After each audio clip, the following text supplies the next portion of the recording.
Yeah, all right. Let's review this motherfucker. You ready? I'm ready. All right, I'm the troll. I'm here with the voice of reason. That's me. She's going to help keep me in line. Today we are reviewing the Karate Kid Classic with Jackie Chan. No. And what? No Jackie Chan? No. I thought we had Jackie Chan and Not Will classic. Smith's kid. No. That's not the classic. Well, the one people care about has Jaden Smith. And what do you mean? No, obviously I'm bullshitting. I know there's some younger people who don't know. The Jackie Chan one is a good movie, right? It's cute. It's not bad. Yeah. It is not the classic. The classic is exactly the kind of movie that makes a classic. It's got all the components of a classic film, right? It does. It's got a really obnoxious, unlikable main character. Flawed. Very flawed. Very flawed. Who you never want to be, hang out with. You don't want to hang out with them. In fact, there are moments when Johnny's kicking his ass in the film where I'm kind of cheering for Johnny. I'm sort of like, yeah, I thought I was the only one. Nah, there are a few times I kind of thought, yeah, this fucking kid with his attitude.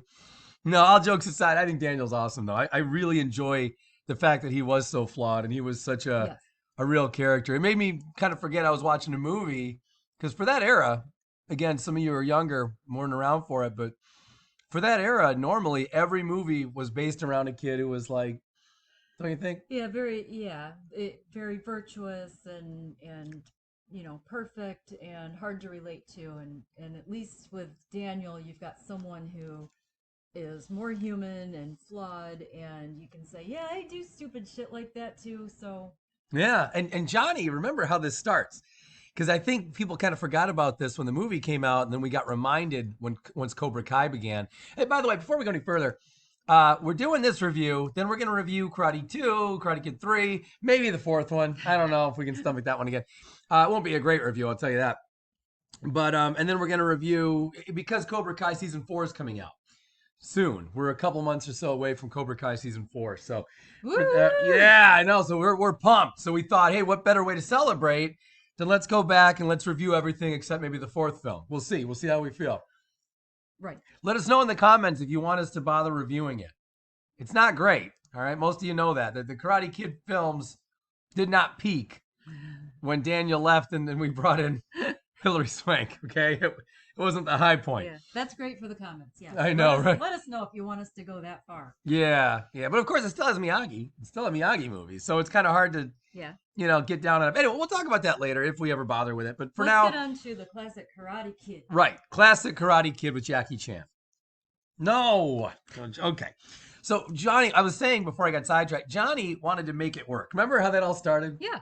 When we met Johnny, before he kicked anyone's ass, before there was any bloodshed from Johnny's knuckles or feet, all he wanted to do was make it work. He had 1 year left to make it work, and that's what he was going to do, was make it work. Mm-hmm. Did he make it work?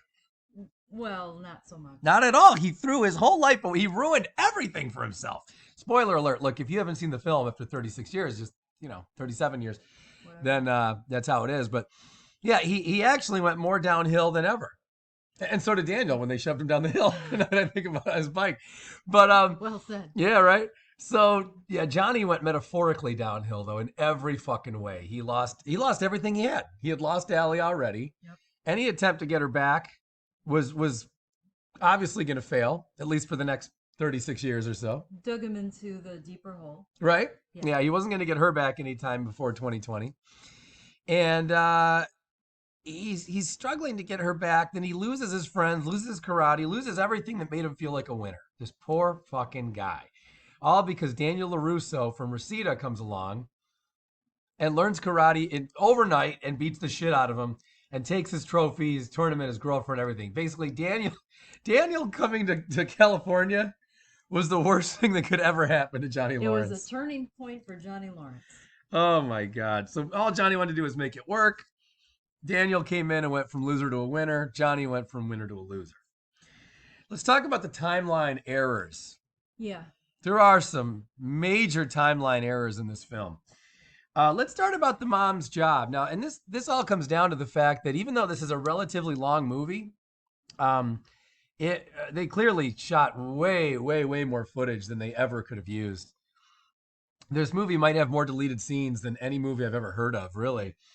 And there's obviously a lot that was left on the cutting room floor in terms of the mom and her job, right? Like Daniel's mom was moving all the way across the country in this beat up car because she got this great opportunity in computers, right? A computer job. Okay, that sounds awesome. How'd that work out? Not so much. Yeah.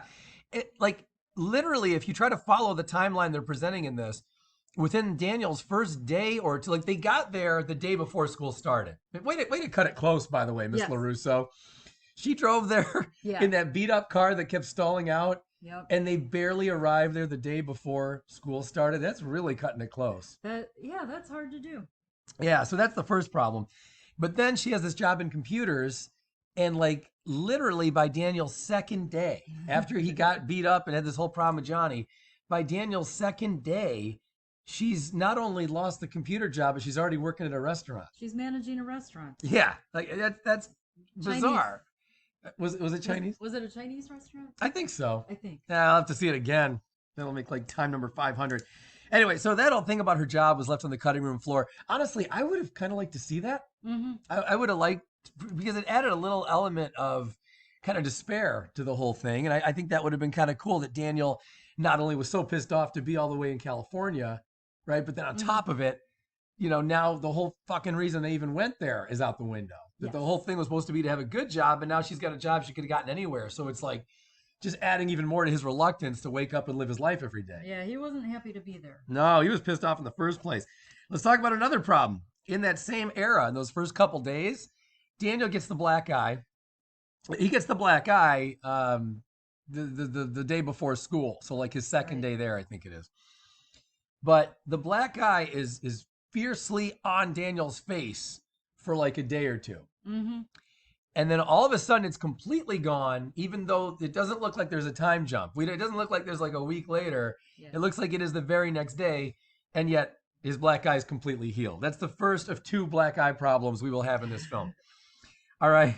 Then there's Daniel's age. Should we talk about Daniel's age? Yeah, because that's confusing. Hit me. You go ahead. What do you think about Daniel's age? She actually slugged me. That's fine. You said. All right. Yeah, well, I mean, it's hard to gauge how old is he supposed to be. He has a birthday during the film, gets his driver's license. He does turn 16. They do acknowledge that. Right.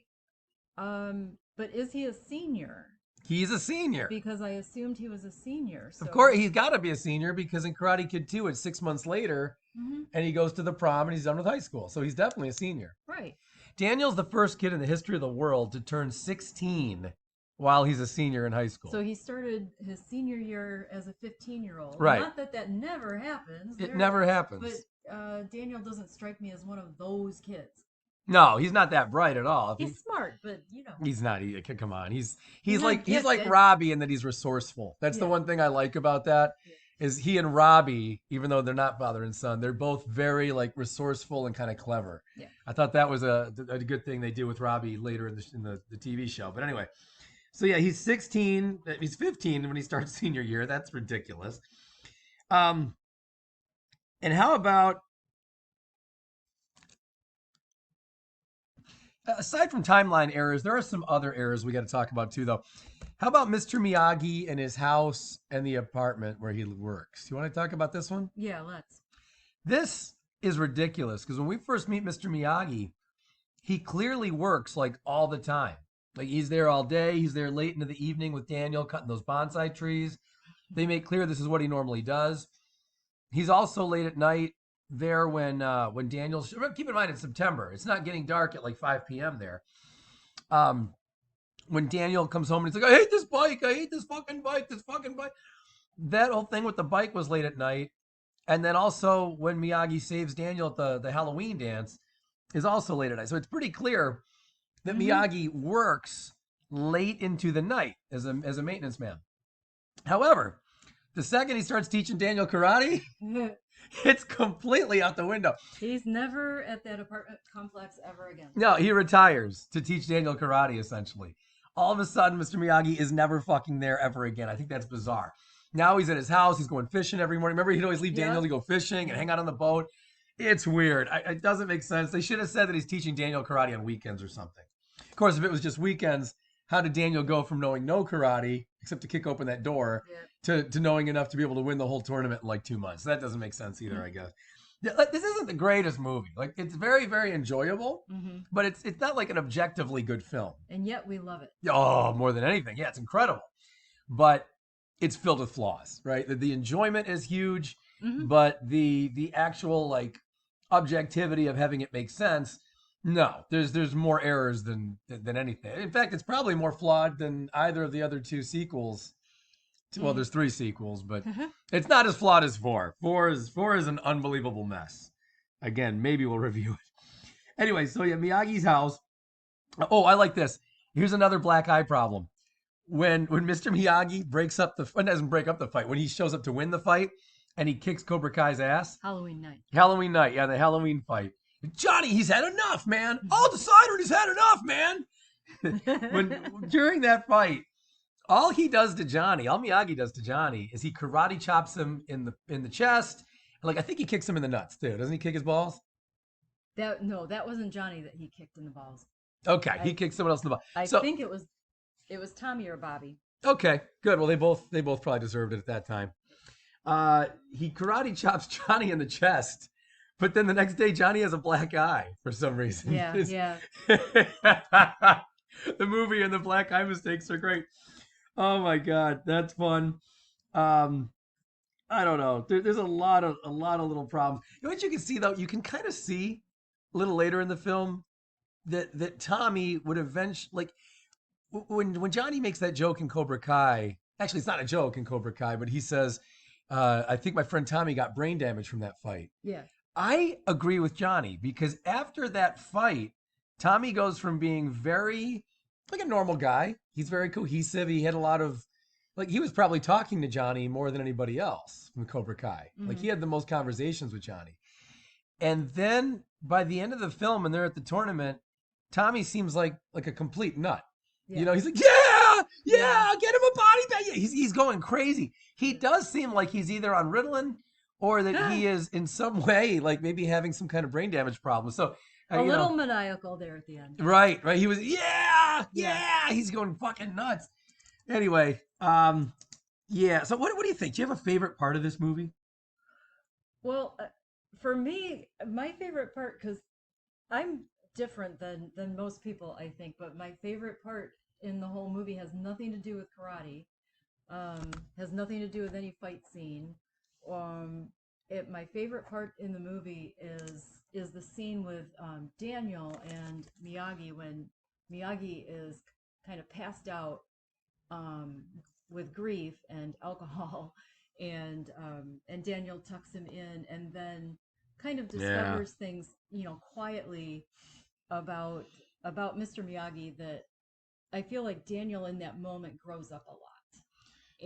And it speaks to the level of relationship and the level of affection that he has for Miyagi. And that's really my favorite part in the whole film, because it really moves me, and I almost cry whenever I see it. Yeah. So for me, that's it. Although, I love a good fight scene too. So we've got 1 minute left. So I'm going to hit you with 2 more quick questions. Ooh. For one, who was Allie more into, Johnny or Daniel? Johnny. Oh, here's another one. Yeah, I kind of agree. Who knocked Johnny out better? Okay, Johnny had 2 knockouts. Who was better? The knockout from Daniel Larusso or the knockout from Jason Mellon in Back to School? I thought Jason Mellon. Oh, we're really almost out of time now. Rate this movie on a scale of 1 to 10. 8. An 8, really? Yeah. Despite all the flaws, I don't give a fuck. I have to give it a 10. I don't care. That's how great a movie it is that even with all these flaws that we talked about, even with so many fucking problems, and there's more we didn't even get into, I still got to give this movie a 10. I fucking love this movie. It is timeless. 2 thumbs up. All right, we'll be back soon to review the sequel, Rocky 3. No, Karate Kid Part 2. We will be back to review that soon. Guys, we're pumped about Cobra Kai. We hope you are too. We'll see you next time. Bye.